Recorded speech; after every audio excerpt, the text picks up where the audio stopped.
ఈనాడు ఎడపల్లి మండలంలోని జానకంపేట గ్రామంలో ముఖ్యమంత్రి సహాయ నిధి కింద 1,50,000 రూపాయలు మంజూరై నలుగురికి ఈ చెక్కులు పంపిణీ చేయడం జరిగింది. ఈ చెక్కులు, ఈ సహాయ నిధి మన ప్రియతమ నాయకుడు పి. సుదర్శన్ రెడ్డి గారి కృషి వలన మాకు అందడం జరిగింది.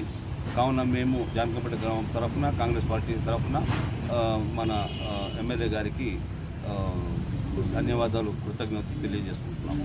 అలాగే ఎవరి వైద్యులకు కూడా ఎవరైతే చెక్కులు వచ్చినాయో వాళ్ళకు కూడా అభినందనలు తెలియజేస్తూ ముగిస్తున్నాం. Thank you.